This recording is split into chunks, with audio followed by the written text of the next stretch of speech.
să dăm ani vieții, adică cât mai mulți ani să trăiască cineva, și viață anilor. Vedeți, ideea Anei Aslan și prin asta este și rămâne pionier și rămâne vizionară: prevenție.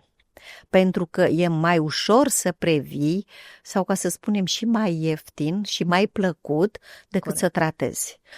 De exemplu, Aslan și ea se alimenta sănătos, dar și pacienții, sufleurile. Era adepta din orice legumă să faci un sufle. Salutare, salutare! Un nou episod Glow by Ramona. Așa cum v-am obișnuit, invitați deosebiți și speciali. Ar trebui să fac un intro extraordinar, pentru că persoana pe care o am invitată astăzi este extraordinară și ar trebui să fie direct proporțional și intro-ul, însă am ales să nu-l fac, am ales să o descoperim împreună pe doamna Speranța Prada, care este președinta Fundației Ana Aslan și care are foarte multe de spus. Bună ziua! Vă mulțumesc că sunteți aici. Aveam un intro mai frumos, dar m-am gândit mai bine și am zis că e mai bine să vă descoperim așa, povestind, pentru că aveți o experiență vastă în domeniul anti-aging, în domeniul farmaciei, farmaceutic, ca să o zic și mai bine, și o legătură directă cu moștenirea Ana Aslan. Sper că am zis bine. Ați zis foarte bine. Bine v-am găsit. Bine v-am găsit eu pe dumneavoastră și mulțumim pentru interesul acordat a ceea ce a creat Ana Aslan nu numai în țara noastră, ci pe întreg globul pământesc, pentru că, într-adevăr, este cel mai cunoscut medic român din toate timpurile pe întreg globul pământesc. Acum, asigur că la vremea respectivă știți că a avut pacienți capete încoronate, președinți. De ce? Pentru că a fost preocupată, așa cum spuneați, de longevitate, adică să trăim mult, dar și bine. Adică având o anumită calitate a vieții. Și sigur, ca medic cardiolog, a fost preocupată cum să trăim bine, cum să fim sănătoși, și atunci am descoperit că acea procaină, care era un anestezic, poate să facă mai multe lucruri decât face la o anestezie în stomatologie. Și de aici a pornit toată povestea. Și sigur că am avut plăcerea și onoarea, sigur, să lucrez 2 ani sub conducerea dânsei, pentru că eu eram atunci foarte tânără, iar Ana Aslan avea deja o vârstă și, ca dovadă, apropo de longevitate, s-a stins la aproape 92 de ani, urmându-și tratamentul până în ultima zi a vieții. Și, într-adevăr, fiind directorul general al institutului și dându-ne fiecăruia dintre noi sau fiecăreia idei și să le punem în practică, încât să apară noi terapii, ca să spunem, pentru menținerea calității vieții sau, cum spunea, să dăm ani vieții și viață anilor. Adică să nu trăim doar mult, ci și bine. Calitativ. Deci, calitativ, sigur exact. că da.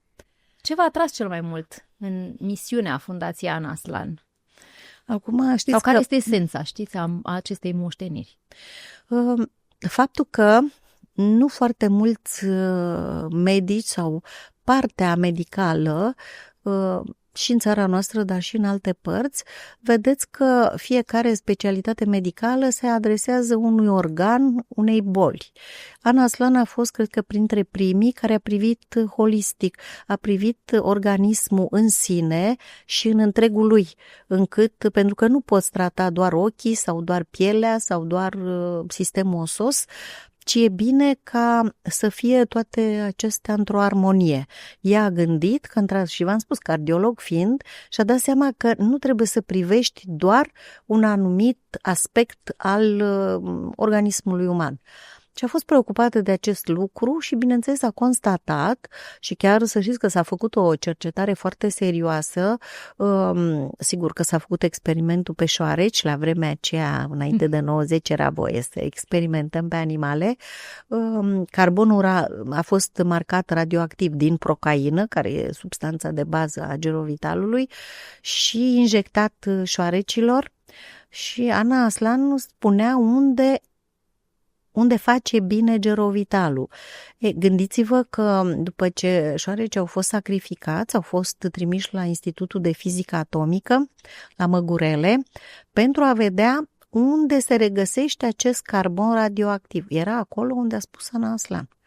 Deci în articulații și în ficat și în inimă, adică procaina intrase peste tot și își făcea efectul ei ușor antiinflamator sau pe sistemul nervos ușor antidepresiv.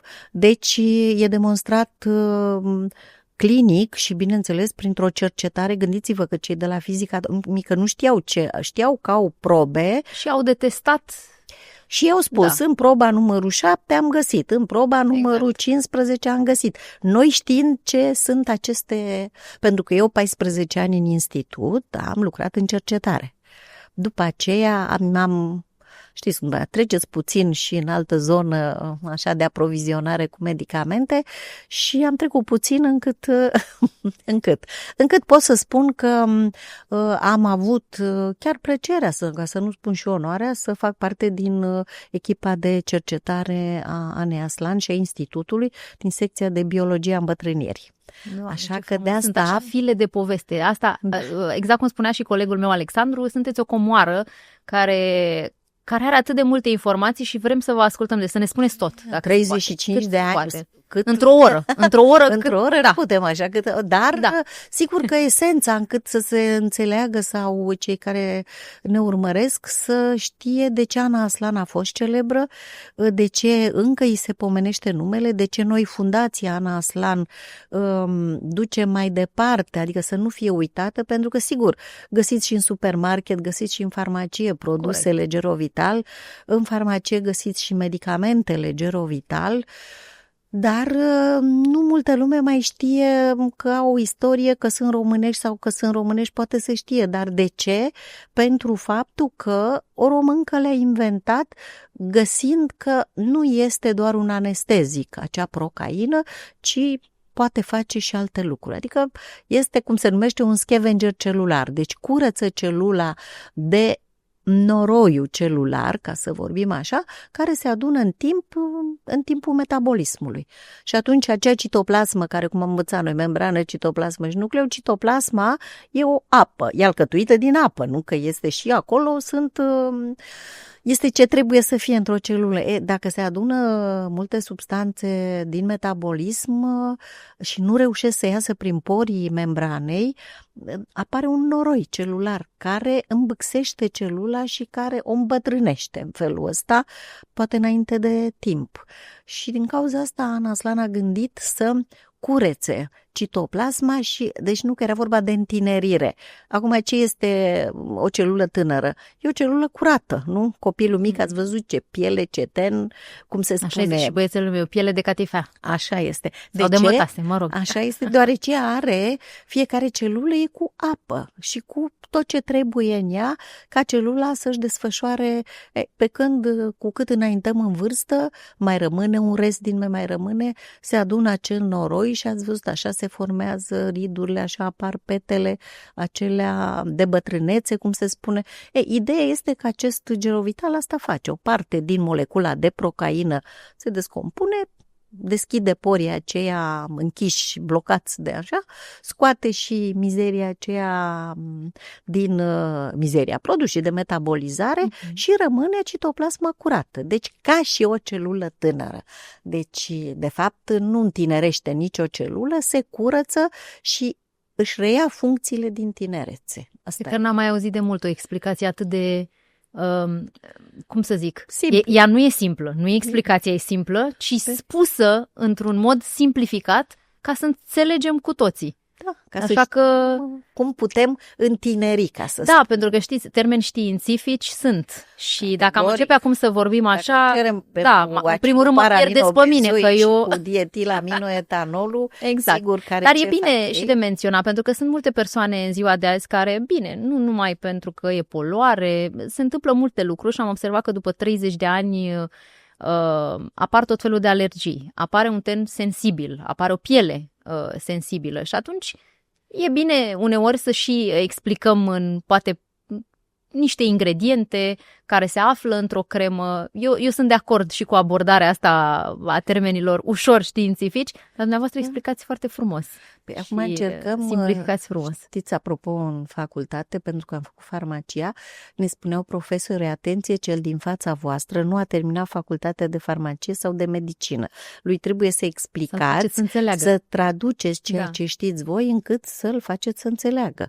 Corect. Despre ce vorbiți sau de ce îi recomandați cum să administreze și alte, sau la întrebările pacientului, de ce îi se dă sau cum, pentru că poate medicul n-a avut timp și atunci nu nimic, mergem la farmacie. Da. Și în cazul ăsta, deci trebuie să încercăm să explicăm fără partea aia că știm cercetare sau cât știm, sigur. Exact.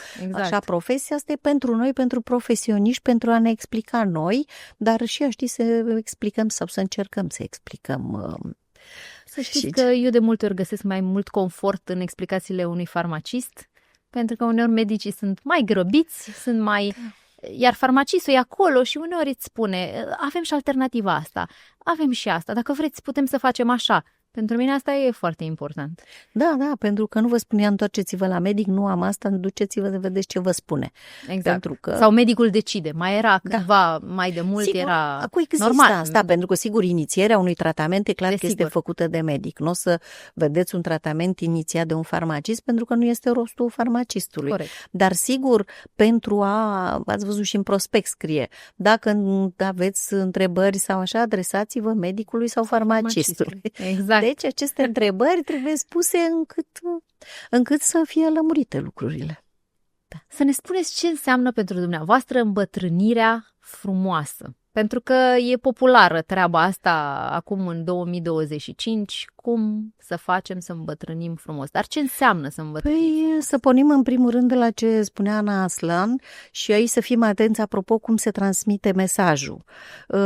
Să dăm ani vieții, adică cât mai mulți ani să trăiască cineva și viață anilor.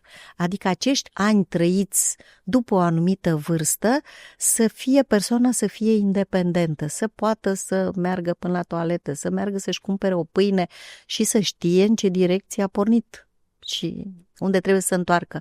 Deci este foarte important ca prelungirea vieții, apropo de longevitate, pentru că aici longevitatea înseamnă când acești ani sunt ani activi, nu când, știți... Nu când suferi și ai poate prea multe afecțiuni. Vorbim aici practic de longevitate și calitate. În același timp, într-un echilibru. Pentru că longevitate, doar a trăi mult, nu este suficient. Cum am spus, este nevoie ca să facem tot ce ține de medicină sau nu numai, de nutriție. Bine, și nutriția e o parte, corect, știți, care vine tot foarte important. Da?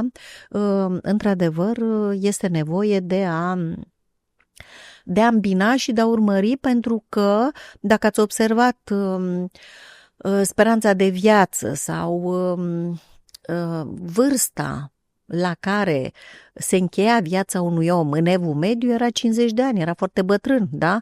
Dacă avea 70 era deja un longeviv. Pe când acum la 70 vedeți iese la pensie, iar la 90 vedeți pe stradă sau îi vedeți în croazieră, dacă sunt din alte țări, la noi e mai greu cu croaziera, așa, dar măcar îi vedem pe stradă și ceea ce înseamnă că se pot autoservi. Înseamnă că, dar sigur că aici vine și medicina cu aportul ei, pentru că multe, acum 100 de ani, sigur că da, anumite patologii nu aveau, ați văzut acum până și cancerele au tratament, încât orice boală care acum 50 de ani sau cu 100 de ani era considerată fatală, acum este tratabilă și viața merge înainte. Încât longevitate înseamnă să trăiești mult și bine. Foarte frumos. E o definiție frumoasă, corectă, dar și frumoasă. Există o diferență între îmbătrânire cronologică și biologică? Și cum putem să influențăm, poate, ritmul ăsta? Păi acum știți că există partea aceea, ce e definiția de sănătatea, când îi urez cuiva, Organizația Mondială spune așa ce este sănătatea, că se referă la o stare de bine socială, psihologică, biologică, cronologică, deci adică toate astea sunt extrem de importante. Și sigur că, apropo de cronologie, înseamnă ani. Pe ei nu putem să-i micșorăm. Nu, ei merg înainte. Eu tot mai sper, Doamnă, că se inventează elixirul tinereții sau al nemuririi. Da. Nu știu dacă l-aș alege până al nemuririi, dar e o discuție. Este, așa este. Dar măcar putem, vedeți, apropo, dacă cronologic nu avem ce face, biologic aici cred că putem să menținem organismul într-o stare de funcționare normală, ca să spunem, așa cum a fost el programat inițial. Sigur că, așa cum spuneați mai devreme, factorii de mediu, poluarea, alimentația care e din ce în ce mai procesată, chimizată sau cum vreți, aduce organismului ceva ce nu este lui comun de la naștere. Îi aduce lucruri. Sigur, o să spuneți că în comuna primitivă trăiau puțin și mâncau numai frunze și când prindeau un animal, așa. Da, numai că atunci să nu uităm că erau alți factori și, sigur, iarna nu aveau... cum să zic, numărul persoanelor scădea, vara foarte cald sau așa, deci erau și factori de mediu, dar alimentația sau, ați văzut, pun și cei de pe Titanic erau sănătoși și așa, deci cam așa este și cu factorii aceștia de care trebuie să avem mare grijă. Adică mișcarea, vedeți că acum cum se lucra... Și stresul. Stresul mi se pare că a devenit așa o cauză majoră. Stresul este un bombardament pentru organism. Calitatea pielii. Nu doar, categoric, se vede. Pentru că e prima pe care o vedem, știți? Asta și spunea și Aslan, atenție la mâini și la gât. Ele îmbătrânesc primul și noi dăm cu cremuța pe nas, știți, și zicem că, dar gâtul ne trădează și atunci trebuie să avem grijă și la demachiere și sigur și la aplicarea de produse și la mâini și la gât și de ce nu pe organism, pe întregul corpul. Ați văzut săpunurile astea și strică bariera naturală a pielii și sigur că trebuie să ne spălăm pentru că, vedeți, cum ați spus, poluarea, mediile în care mergem, când ajungem acasă trebuie întreg organismul să se curețe de ceea ce este. Pe lângă demachierea feței, care nu înseamnă neapărat să dăm jos culoarea de la ochi sau de la buze, înseamnă toate substanțele, ca să nu spunem toată mizeria adunată în timp, praful, fumul din trafic. Sau din mediul în care ne desfășurăm activitatea. Deci trebuie neapărat dar trebuie după aceea să refacem acest film natural a întregului și de-aia un lapte de corp sau o cremă ușoară. Urma să vă întreb și despre asta, așa că dacă ați început să ne spuneți, spuneți-ne. Adică este nevoie ca să protejăm, sigur, cum am spus, trebuie să ne spălăm. Și ăsta e ca primul lucru pe care îl învățăm din copilărie. Dar să nu uităm că ne spălăm și ați văzut dacă erau săpunurile acelea din grăsime animală cu săpunul solid, au apărut celelalte care sunt chimizate de fapt și care sunt mult mai... cum să vă spun eu, destructive pentru piele sau oricum nu ajută cum celălalt săpun care era o sodă caustică, deci care era ceva simplu și bineînțeles grăsimea animală.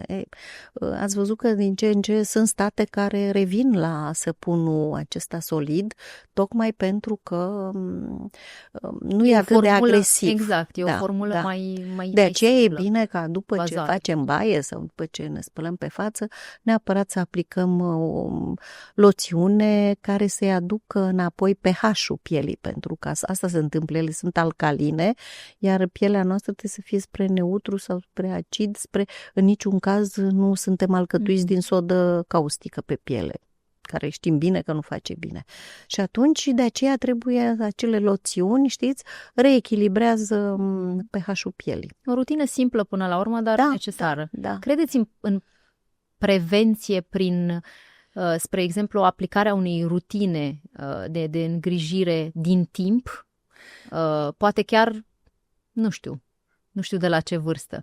Păi de Și la ce vârstă? eu când mă gândesc acum și mă gândesc bine la ce s-a întâmplat, mi-ar fi plăcut poate, bine, nu mi-ar fi plăcut să dezvolt alergii mai devreme. Deja mi se pare că e devreme, dar am dobândit mai multe informații și m-am educat mai mult în domeniul ăsta de skincare și de îngrijire și de ingrediente. Am început să învăț și chimie, practic, din cauză, forțată de împrejurări și de faptul că am dezvoltat niște alergii. Dar mă gândesc poate că eu asta și încerc practic prin acest podcast și prin fiecare episod să aducem educația și informația către urmăritorii noștri, pentru că eu, de exemplu, nu am avut parte de ea. Bine, nici nu am fost. Poate am fost și ușor snoabă pentru că nu m-am documentat din timp.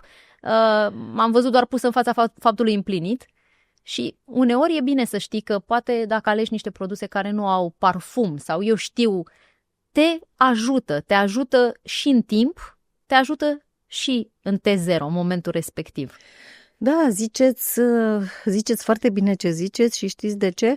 Pentru că atunci când ești copil sau când ești foarte tânăr, normal că ești frumos, ești tânăr, da, nu ai simți probleme că... și dacă nu ai probleme, nu te de forțează ce să te nimic tratezi sau de ce să iei o atitudine dacă nu e nevoie. Însă, cum am spus, doar dacă până și spălatul cu săpun, indiferent care ar fi el.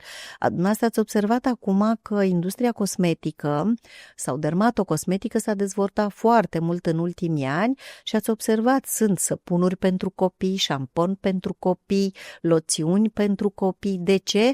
Pentru că nu poți să speli un copil cu același tip de săpun cu care se spală bunicul. Un adult, exact. Nu? Pentru că e altfel, e o piele mult mai receptivă la copil și atunci e păcat să îi distrugem partea aceea de dezvoltare frumoasă.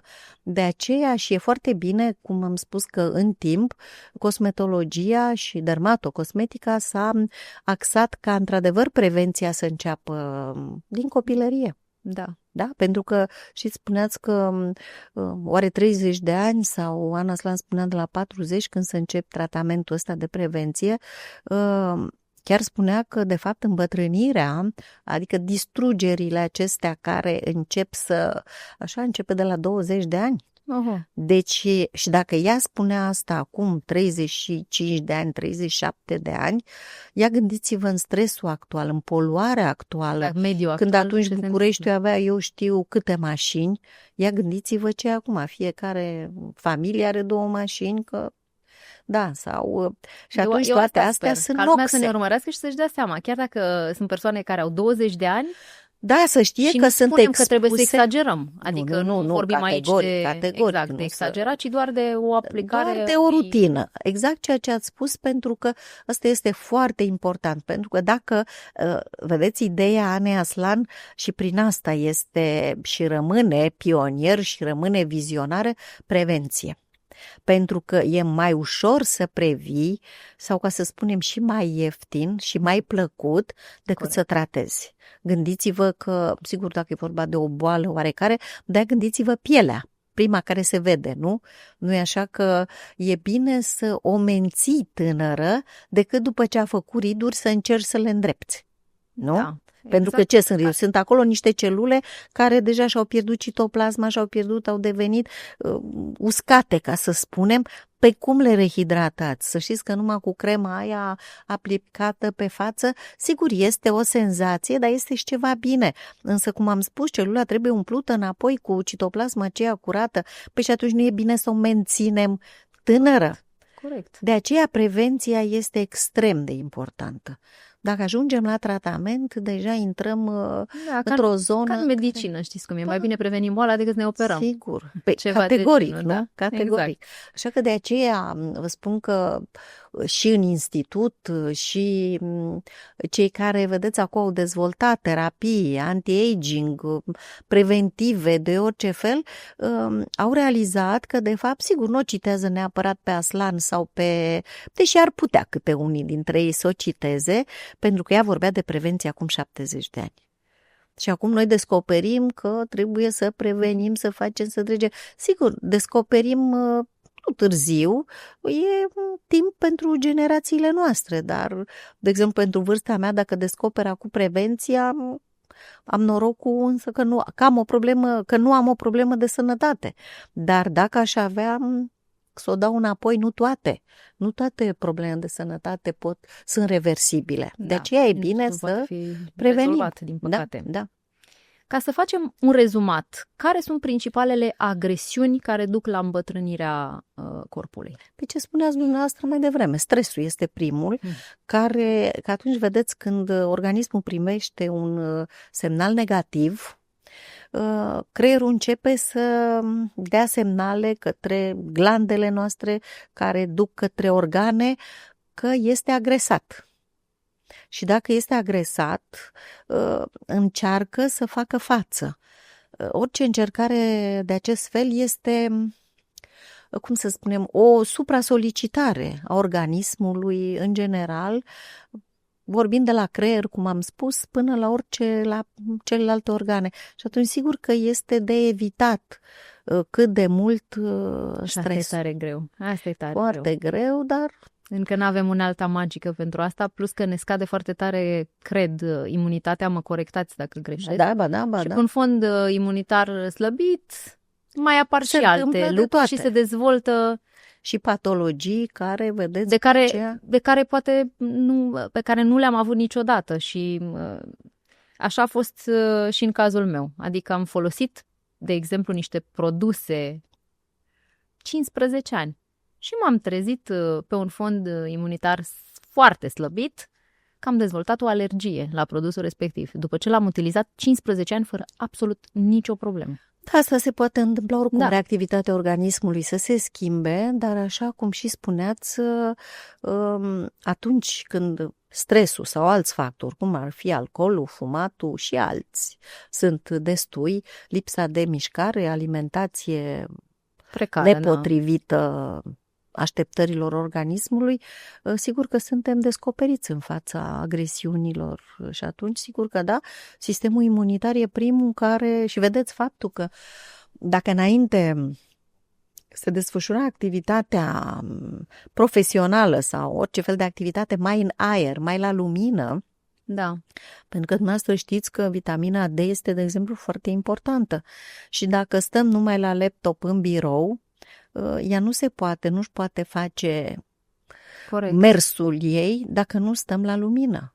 De ce e vorba? Depinde și unde locuim. Mai contează și clima de acolo. Categoric. Dacă nu primești suficient soare chiar și când ieși un pic la o plimbare, de exemplu în Luxemburg e așa, noi suplimentăm practic vitamina D, toată familia.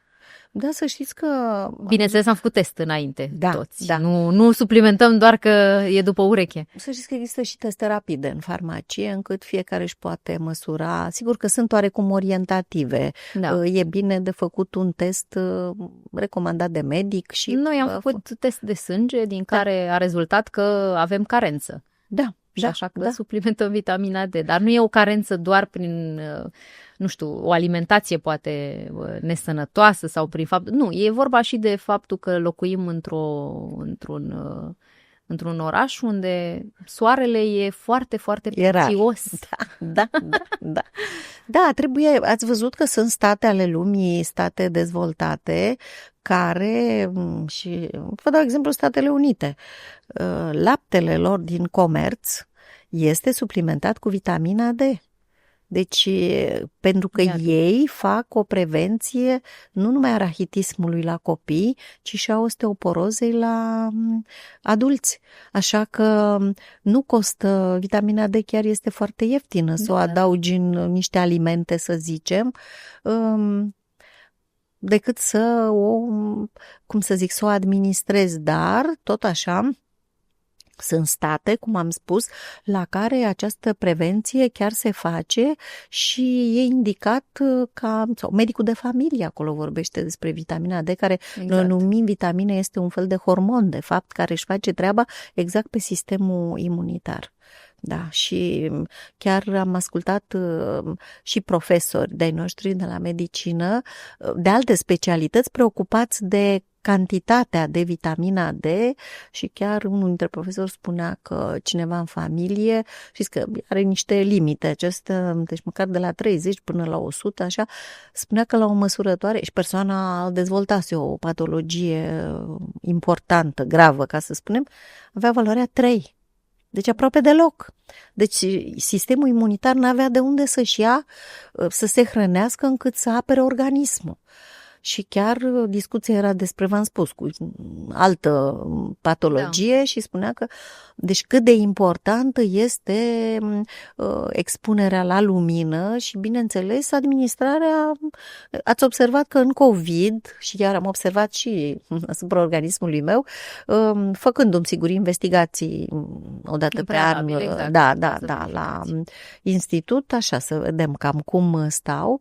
Să știți că după administrările acelea de 3 în sau cum se zice, pentru a crește imunitatea în COVID, nu că n-am făcut COVID, am făcut de vreo 3-4 ori, dar forme ca orice viroză, dar, și bineînțeles, confirmat COVID, adică nu vorbim că am crezut eu că, dar să știți că această vitamină D chiar a ajutat nu numai faptul că am trecut ușor peste aceste episoade de COVID, dar am constatat că sistemul osos, care știți că după 50 de ani încep multe lucruri să cadă și sigur că începuse o osteopenie, mai ales stând la calculator, stând la birou, și să știți că după 1 an și jumătate de D3 anti-COVID, ca să spunem, m-am trezit că, pentru că într-adevăr osteoporoză, osteopenia sunt boli reversibile. Da, păi cum spunea și dumneavoastră, și la copiii mici, încă de când sunt foarte mici, se administrează vitamina D. Eu așa țin minte de când am început, în lunile care se termină cu re. Care au re, pardon, da, fine, așa. Adică nu nu când e cald, august, ci să știți că acum, dacă această cantitate este mică, cercetările s-au schimbat un pic încât permit dar poate tocmai și în lunile fără R, atunci era clar, asta acum era s-au schimbat legea. Lucrurile, da. Acum însă din legea, ideea în sine, că nu e o lege, s-au schimbat pentru că nu stăm, nici copiii, vedeți, se joacă la calculator, se joacă pe telefon. Unde? În casă, pe fotoliu, pe sub canapele, pe treaba lor, pe unde sunt, prin așa mansardă, unde se ascund ca să poată așa. Nu mai e la fel cu ieșitul în natură. Înainte știți bine, mama, tata, ia mai ieșiți și voi pe stradă și jucați-vă ca să-și vadă cei mari de treburile lor. Erau în lumină.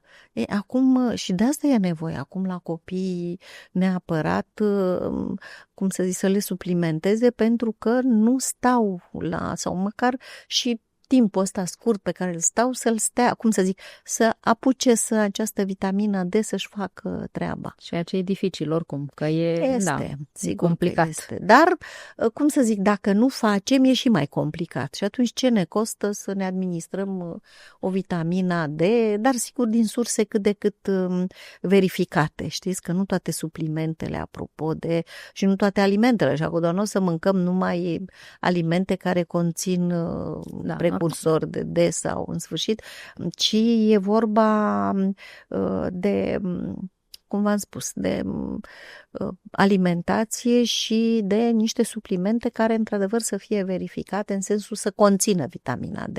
Corect. Da, pentru că acestea sunt suplimente, de se supun regulilor alimentare și apoi, acum știți, brânza din galantar nu este neapărat, cum să vă spun eu, cât calciu conține. Ați văzut pe unele flacoane de lapte, scriu, 1 litru de lapte conține 1 gram de calciu. Da. Ceea ce este mesajul, este acolo o diagramă cu ce conține, cum conține.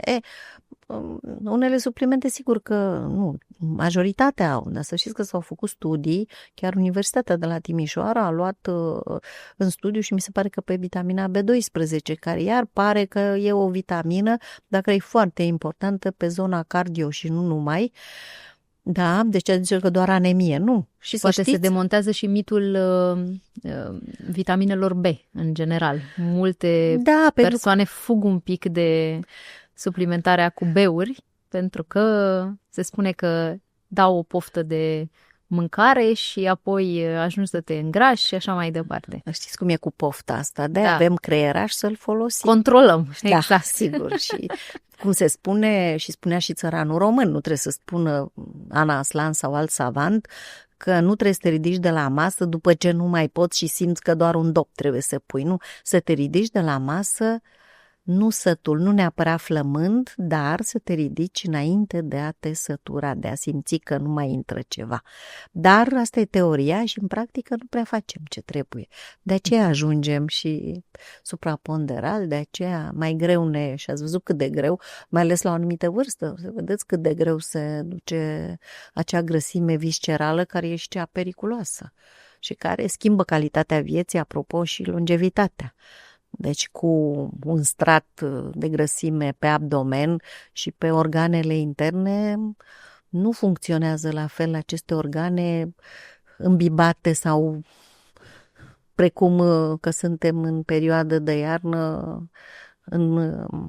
în grăsime totul, știți? Da, așa că... Sperăm că nu a făcut nimeni prea mari excese de Crăciun. Sau chiar dacă le-am făcut, după aceea trebuie să... Pentru că știți ce am citit, am văzut săptămâna trecută că un cercetător japonez a primit premiul Nobel, știți pentru ce? Pentru explicația, nu neapărat a curei de apă, dar a postului negru sau ce se întâmplă în celulă când e privată de alimente, când ea nu primește, cum e postul negru la călugări. Beau doar apă. Doar apă, da? Și n-a murit niciun călugăr și, după cum ați văzut, nici foarte multe boli din acelea extrem de periculoase, pentru că ei țin acele posturi. Și după cum vedeți, medicina și religia sunt foarte strâns legate. Nu întâmplător sunt aceste posturi. Ați văzut și Ramadanul la celelalte state. Cred că ele au și un rol de detoxifiere. Categoric. Cred că preoții în acele vremuri aveau grijă ca organismul să fie curățat din când în când. Și vedeți ce interesant că de multe ori, dacă întrebi așa pe cineva, pur și simplu, ai ținut post negru, nu mai pot să țin post negru, că mă doare stomacul, că mă ia cu amețeală, că... Dar vedeți, e tot o chestiune care pornește de la creier. Eu așa am zis mereu. Eu am crezut că în viața asta nu o să fac niciodată fasting. Da. Și când m-am apucat de fasting, n-ați murit. Mi s-a părut extraordinar. Da, câtă energie. Au fost 2 zile mai grele de adaptare, dar 2, nu o lună. Da. Și eu sunt o persoană care are gastrită, deci aș fi putut cum să vă spun, să aveți o reacție. Exact, dar n-am avut. Iar organismul e foarte deștept și se adaptează. Da. Se adaptează. Eu mănânc prima oară în jurul orei 12 sau 13. Deci și ultima oară pe la 7 seara.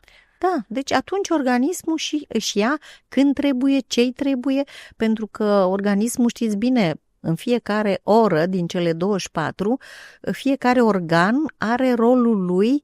Ia gândiți-vă să-i dai la 11 noaptea, când se știe că de la ora 22 la 24 sunt cele mai importante 2 ore de somn. Exact. Cine face asta?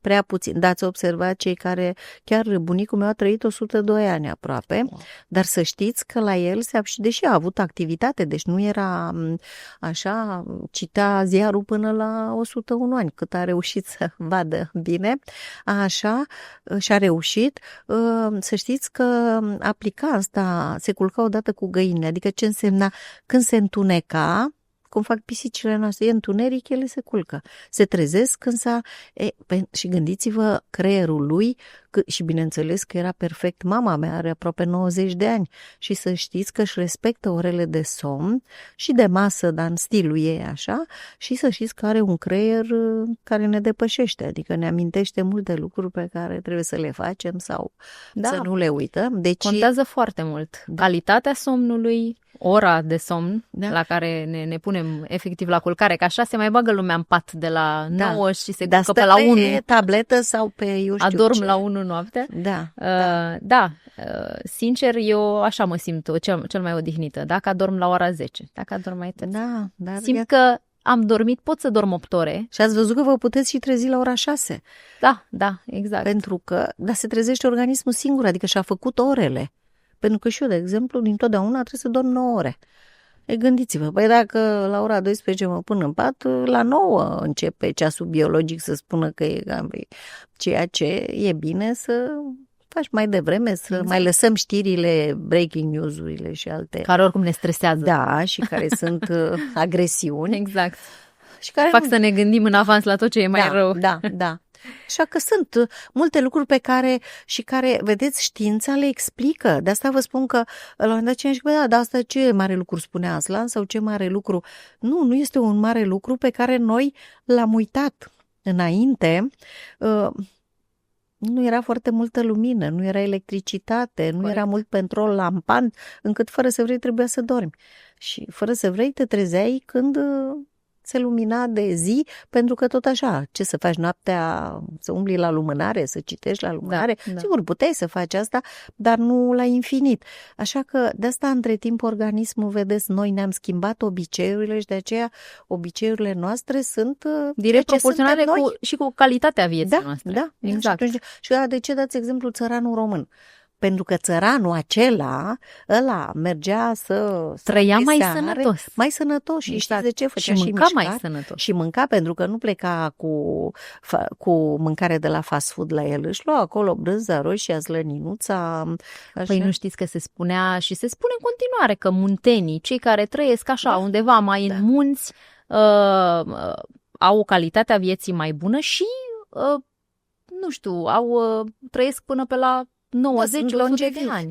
Păi să știți că ați văzut acele blue zone. Și același motiv mă gândesc. Da, culmea, acele blue zone nu sunt în zonele foarte, cu multă civilizație, ci sunt în acele zone unde viața e mai simplă, ca să spunem, și unde folosesc mai puține resurse, dar mai sănătoase. Să știți că și în România, în institut, a existat harta longevității, concepută de Aslan, completată, bine, după 90 s-au schimbat lucrurile și datele acestea pe care le puteai culege a fost mai greu să ne... Știți, câte s-au schimbat după 90 și nu toate în bine, dar ne-am bucurat că niște cercetători, tot de la noi din țară, dar o fundație, a reluat această hartă a longevității și să știți că este răsturnată față de...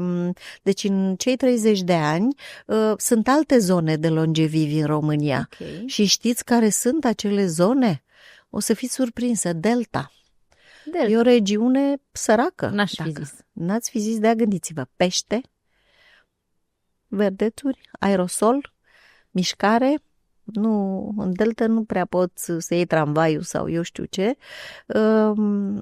Deci, vedeți că poate alimentația aia mai mult pe pește, acum urmează să se caute și care sunt explicațiile.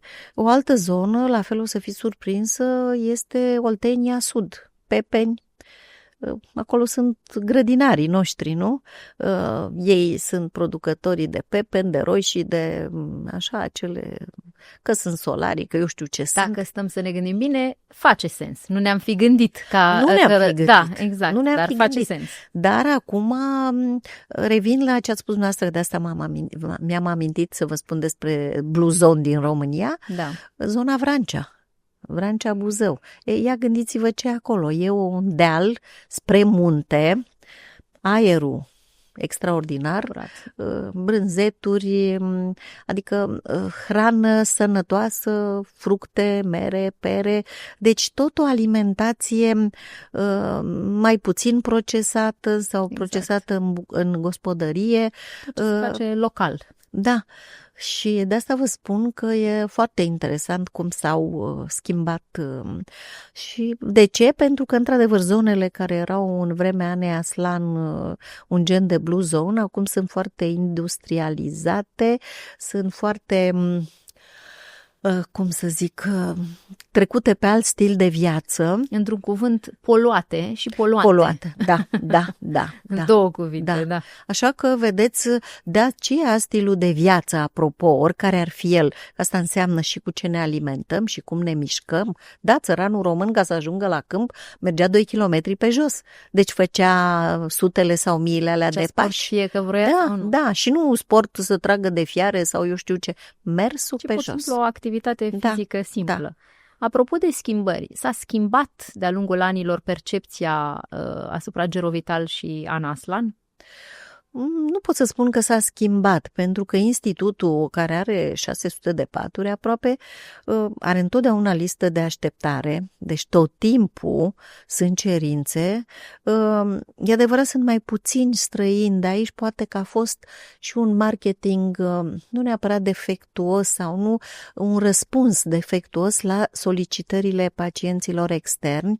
Okay. Poate nu neapărat defectuos cât teama, vedeți, malpraxisul acum a luat altă formă și dacă în țările dezvoltate știți că sunt avocați specializați pe și dacă le vine lor o idee că de la și atunci a fost o oarecare nu teamă neapărat, dar să nu fie, implicat institutul în niște interpretări care n-ar fi fost, dar până demonstrezi că nu sunt reale și că așa, n-ar fi fost benefic. Iar Aslan, să știți, când a inventat sau când a gândit această terapie, să știți că a gândit-o pentru români, n-a gândit-o că a ajuns faimoasă și a tratat atâtea personalități, nu președinți de stat, președinți americani, francezi, De Gaulle, Onassis, Brejnev, pe unii am văzut și eu, Arafat, așa. A ajuns pentru că, într-adevăr, s-a constatat că această terapie face ceva. Dar să știți că în institut dieteticiana era de mare, adică asistenta care pregătea meniul și, de exemplu, Aslan și ea se alimenta sănătos, dar și pacienții, sufleurile. Era adepta din orice legumă să faci un sufle. Și care ce era? Un pic de brânză, ou și legume. Deci și care, cum? La cuptor. Nu prăjite, nu... Dacă stăm să ne gândim, nutrienții necesari. Da. Într-un combo. Da. Și discuta întotdeauna meniul cu asistenta dieteticiană, deci conta alimentația. Sigur că institutul are și o bază de kinetoterapie foarte puternică, adică toată lumea care stă cele 14 zile în baza biletului de trimitere de la medicul de familie, este nevoie pentru că este spital și sigur susținut de către statul român, sigur la sediu central, pentru că sunt 3-4 în cameră, nu este acoplată, dar clinica de la Otopeni este gen hotel și atunci sunt 2 paturi într-o garsonieră și sigur că plata este pentru acest confort. Cu baie proprie, cu un mic oficiu. Deci este nevoie de o trimitere, de o... Da. Ca să știe lumea care ne urmărește și care, dacă are această... Și să știți că cei care vin odată și stau cele 2 săptămâni, revin la 1 an cu siguranță sau dacă sunt mai în vârstă, vin și la 6 luni. Și statul decontează aceste, și bineînțeles, cum ați spus, cu bilet de la medicul de familie. Și sigur cu programare, pentru că e un singur institut în toată țara. Și fără programări, oricum ar fi un haos total. Este nevoie de un pic de organizare, mă gândesc. Categoric. Așa că mai există un spital de geriatrie tot aici în București, Spitalul Sfântul Luca, deci există, dar sigur că este mult mai mic. Da. Deci nu putem spune că sunt schimbări asupra percepției, poate doar... Nu. Asta este foarte bine. Doar că poate, v-am spus, e și greu să faci un marketing, să vorbești despre, pentru că după aceea te trezești, într-adevăr, cu solicitări pe care nu le poți acoperi și mulți spun, da, de ce vorbiți despre, dacă eu vreau mâine și nu pot. N-ai cum mâine, pentru că șederea de 2 săptămâni nu poți să scoți pe cineva din pat după 5 zile ca să pui pe altcineva. Această terapie trebuie făcută, trebuie începută în aceste și în primul rând se începe după un, control amănunțit. Cum se intră în institut, un EKG, să știm exact cum e inima. Spuneți-ne un pic pași. Da. Un EKG este primul, după aceea analizele de sânge. Deci în primele 3 zile investigații, sigur, oricine se internează și are deja o cazuistică, vine cu documentele respective. Cu dosarul, da, pentru a câștiga un pic de timp, dar la noi se verifică totul. Mai ales și de poate ce? E mai bine așa. E mai bine pentru că știți ce constatăm și acum asta s-a dezvoltat ca știință farmaceutică. vedeți, este prescrierea de medicamente și deprescrierea. Adică ce înseamnă? A scoate din ele. Pentru că știți, dumneavoastră mergeți la medic, vă scrie ceva. Și dumneavoastră luați la infinit ceva. Nu se ia la infinit nimic, decât dacă medicul consideră că, într-adevăr, trebuie un tratament cronic. Și atunci, când vin la noi, la institut, știți ce se întâmplă?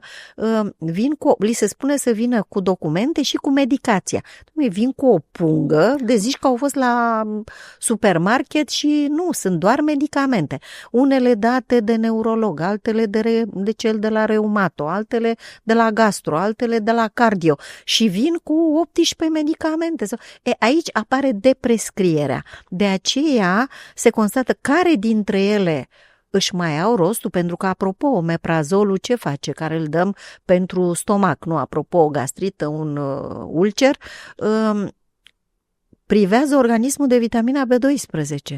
Privându-l, se duce la acel gen de anemie care poate să ducă, prin lipsa vitaminei B12, sigur, și a fierului, pentru că sunt cele două elemente, la oprirea inimii în stop cardiac. Păi vedeți de ce îi lipsește B12 și ce dacă. Nu este adevărat. B12 are rostul lui, dar cum ați spus la început. Și atunci, de aceea, în primele 3 zile se fac investigații, se constată dacă există o nevoie conform a ceea ce s-a întâmplat până atunci, sau pleacă din acea punguță, sigur, pleacă cu ea, inițial le-o reținem, pentru că au tendința să se autoservească. După rutină. După rutină și, se dau medicamente și atunci gândiți-vă ce înseamnă să le ia de 2-3 ori.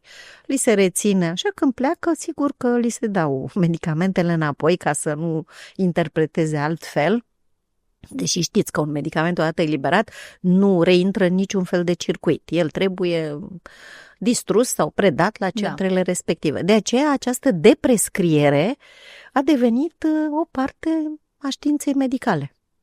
Și la noi se face această deprescriere pentru că, v-am spus, dacă ați vedea cu ce punguțe vin, ca să nu le spunem pungi, și pleacă cu ce trebuie. Da, oamenii se obișnuiesc așa și poate că în final nu le face bine pe termen lung. Da, pentru că, sigur... Dar știți cum ei zic, dacă mă simt bine acum... Da, de ce să nu continui? Da, și pe urmă că mi-a făcut bine. Da, mi-a făcut, dar după aceea constată că apare altceva care poate să aibă una dintre cauze și acest făcut bine la nesfârșit.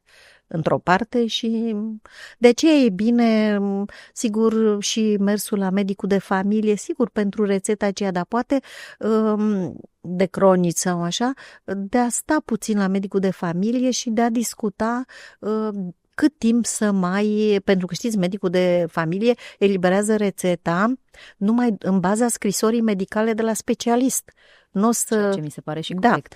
Da. Și sigur e făcută tocmai de aceea pentru a te întoarce după câteva luni la specialist, el să spună mai este nevoie sau nu, sau de modificarea dozelor, sau de înlocuirea substanței. Deci de aceea trebuie urmărit. Și institutul asta face dintotdeauna. De aceea toată lumea spune că e ceva după ce vin odată, vin la nesfârșit sau cât pot, pentru că într-adevăr găsesc explicații la anumite lucruri și se simt categoric mai bine. Ne mai vorbim că terapia Aslan, cea inventată de Aslan, e ușor antidepresivă, ușor antiinflamatoare și dacă nu te mai dor prea mult așa, dacă privești viața și mai în roz... Toată lumea își dorește un pic de antidepresie și un pic de... Da, și asta, oamenii pleacă cu alt tonus, știți? Și după 6 luni vin când li se pare că l-au pierdut. Deci aveți un feedback pozitiv și... Da. Păi revenirea este cel mai important lucru. Dacă știți cum se zice, poți să păcălești pe toată lumea jumate din timp sau pe jumătate dintre oameni tot timpul, dar nu poți pe toți oamenii tot timpul. Ceea ce și acest tratament nu poate să inducă cuiva, sunt sunt pacienți care vin de 20 de ani, au 95, să zicem, și vin de la 70. Și să știți că am constatat la cei care, într-adevăr, își fac cura Aslan o prelungire, apropo de longevitate, cu 10-15 ani. De constatat prin cercetările din cadrul institutului. Singur, am avut un lot de studiu longitudinal, care, într-adevăr, nu este ieftin, adică le-am asigurat tratamentul 20, 30 de ani, 40 de ani, și constantele lor biologice și deci toate astea arătau ca vârstă, că întrebați de vârsta cronologică, psihologică și biologică, ei păreau mai tineri cu 10-15 ani. Deci niciunul nu-și arăta vârsta reală. Deci vedeți că ne apropiem până la urmă de ideea mea cu elixirul ăsta al deci avem elixirul, totul e să-l folosim și să avem pentru 10-15 ani, să ne întoarcem în timp. Poate îl facem e bine să prevenim, mai... cum am spus. Normal. De ce să nu începem terapia Aslan când nu este celula noastră plină de noroi, de acele resturi din metabolism, ci să facem lucrul acesta înainte de când e mai ușor să o curățăm celula și să o menținem așa. De aceea, repet, ceea ce spunea Aslan, prevenția este mai importantă decât tratamentul. Când ai ajuns la tratament, deja nu poți să ai foarte multe așteptări. Le ai, dar nu ca acelea când rămâi multă vreme funcțional în niște parametri tineri, să zicem. Corect. Da. Eu v-aș mai ține încă vreo 3 ore, dar cred că aveți și treabă, mă gândesc. O să vă pun o ultimă întrebare. Am ales de aici, mai aveam multe, dar am ales de aici care este cel mai des înțeles greșit mesaj despre produsele sau filozofia Ana Aslan? Acela cu să dăm ani vieții și viața anilor. Îmi spun să nu dăm ani, să nu dăm ani, să dăm viață, să nu... Nu, Ana Aslan n-a folosit cuvântul nu niciodată. L-a folosit doar pe da. La ea nu a existat nu sau nu se poate. Deci Ana Aslan a spus să dăm viața anilor, să dăm ani vieții și viață anilor. Deci să dăm mulți ani și buni ani. Exact, deci să se rețină clar că e vorba de ani mulți și viață bună. Foarte frumos. Mai avem un pic de timp. Eu vă mai țin un pic, să știți. Vă rog. Spuneați despre institut și aveam o curiozitate, pentru că am vorbit un pic despre vârstă. Care e vârsta, nu știu, sau dacă aveți așa să ne spuneți, cel mai tânăr pacient? Aici să știți că e o discuție. Sunt curioasă despre marja asta de... Ana Aslan a inventat în timpul vieții și un produs pentru copii. De ce? Pentru că unii copii dezvoltau fenomene de îmbătrânire în timpul copilăriei, deci anormale vârstei. Acestea însă sunt niște anomalii. De aceea mai târziu s-a și renunțat, adică nu de aceea, pentru că Ana Aslan n-a mai fost și trebuiau explicate, iar facultatea de pediatrie s-a desfințat, există doar ca o specialitate obținută după, deci s-au schimbat un pic preocupările. Dar, încă o dată, vorbim despre fenomene care nu trebuiau să apară la acea vârstă. Și atunci revenim la îmbătrânirea normală. Deci aceasta nu era o îmbătrânire normală, deci a preocupat-o și acest lucru, dar și să știți că a preocupat-o, apropo de femei, și îmbătrânirea părții acelea interne a femeii care naște sau nu naște și chiar în ultimii ani lucrasem la niște formule de acele ovule, știți că se numesc, deci acele comprimate care se administrează local în altă parte, tocmai pentru hrănirea și a acelui. Dar e vorba că, într-adevăr, vârsta de la care trebuie să începem, cum v-am spus, Ana Aslan recomandat de la 40 de ani. Casa decontează internarea în institut tot după 40 de ani, dacă nu sunt fenomene care arată o îmbătrânire a unui organ sau unei părți din organism înainte de vreme. Prematur, da. Așa că, deci, vârsta de 40 și este cea pentru între 40 și 60 ar fi de fapt prevenția. Pentru că atunci anumite fenomene care dau de gândit, pentru că gândiți-vă, la femei vine menopauza, la bărbați vine andropauza, mai apar tulburările legate de prostată și în sfârșit sunt multe lucruri, încât în institut să știți că după 40 de ani sunt pacienți și bineînțeles până la cât se poate. Da. Da. Până la cât pot să vină până acolo și să se trateze. Dar, cum v-am spus, am constatat, nu am constatat eu, s-a constatat în statistica institutului, deci ce vorbesc, eu vorbesc în general, da? Că, într-adevăr, cei care fac această prevenție sau tratând anumite mici semnale, sunt cei care au o viață mai bună, se vede și figura, și de uitați, dacă mai combinăm și cu ceea ce spunea religia, dar acum confirmă știința, uitați-vă, cu o detoxifiere, gen acele posturi cu o vitamina D, da, care aduce, deci eu sunt convinsă că dacă Ana Aslan ar fi trăit, ar fi fost foarte interesată de aceste subiecte, dar ca dovadă, vedeți, japonezii care în continuare importă produsele Gerovital ca și până acum, chiar dacă nu mai trăiește Ana Aslan, iar după cum știți, în peninsula Okinawa au longevivi. Și acolo noi avem deschisă o clinică, Ana Aslan, bine solicitată de către ei. Ani de zile au fost medicii noștri, după care japonezii, știți că ei sunt foarte atenți, au înțeles toate astea și acum clinica merge înainte, iar ei sunt preocupați de a trăi mult și bine. Și nu e de mirare că un japonez a explicat ce face celula în timpul când nu primește mâncare. Și spune că, într-adevăr, în primele 16 ore, celula mănâncă tot ce găsește în celulă pentru că nu primește altceva. Din apă n-are ce să ia, știți? Și atunci mănâncă ce găsește. După 16 ore începe să mănânce, se cheamă autofagie, adică se mănâncă pe ea, dar nu se mănâncă, se distruge, ci acele părți din ea care oricum sunt distruse și nu le mai folosește. Asta a explicat japonezul și deci face o curățire, chiar o împrospătare a acestei celule, o scapă de părțile pe care nu le mai folosește. Și de aceea, după 24 de ore, deci în celelalte 6 ore, ea mănâncă resturile, deci tot caută, găsește ce nu trebuie și după aceea, după 24 de ore, încet, încet ne reluăm așa și celula, atunci ce primește, folosește. Deci vedeți că ceea ce făceau călugării noștri, ceea ce spunea religia despre post, acum a primit premiul Nobel. Așa că apropo și de dieta Aslan, cu atenție, cu orele, cu Aslan respect. Și ca un sfat pentru viitor, pentru cei care vor să aleagă să îmbătrânească frumos și sănătos. Nu-i așa? Să țină cont de tot ce înseamnă stil de viață.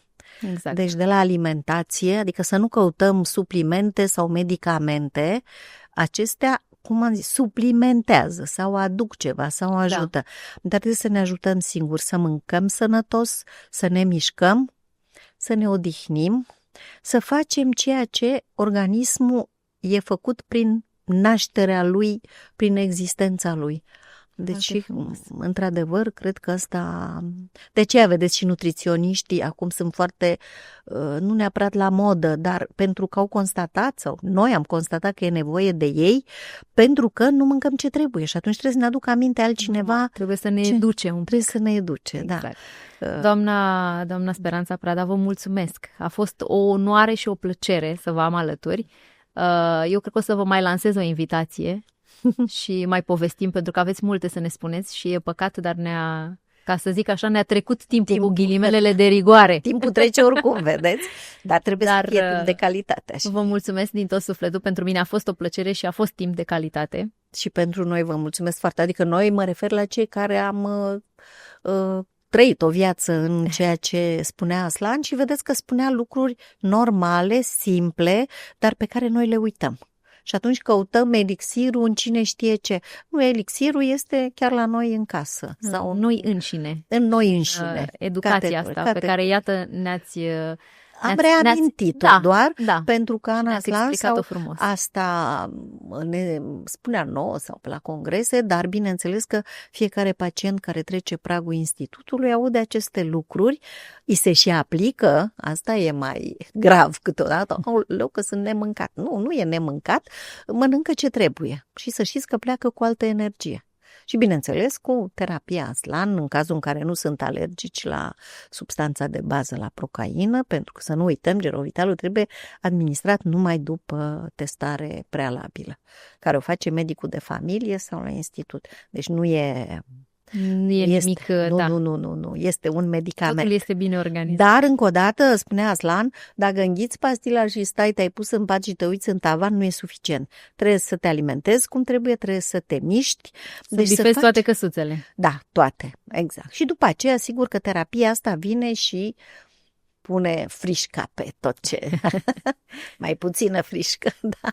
Vă mulțumesc încă o dată. Și eu vă mulțumesc foarte mult pentru faptul că ați redescoperit-o pe Ana Aslan și ați readus în atenția celor care vă urmăresc faptul că o româncă a fost vizionară și că tot ceea ce ne preocupă acum, pentru că ne dăm seama, cum ați spus, poluarea, alimentația nepotrivită, ritmul nostru de viață, are nevoie de ajutor, nu? Deci și... Așa. Ea a prevăzut de acum 70 de ani îmbătrânirea populației, îmbătrânirea globală. ONU a generat atunci o adunare generală a ONU numai pentru îmbătrânirea populației la recomandarea Anei Aslan, a și condus acea sesiune.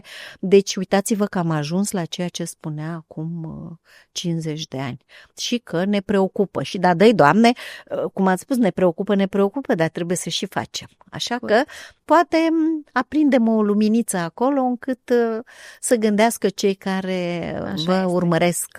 Acesta să fie mesajul. Să fie mesajul pentru 2026. Categoric. Pentru 9 ani. Vă mulțumesc tare mult. Și... dragilor, vă mulțumesc și vouă că ne urmăriți. Faceți-o în continuare și numai gânduri bune.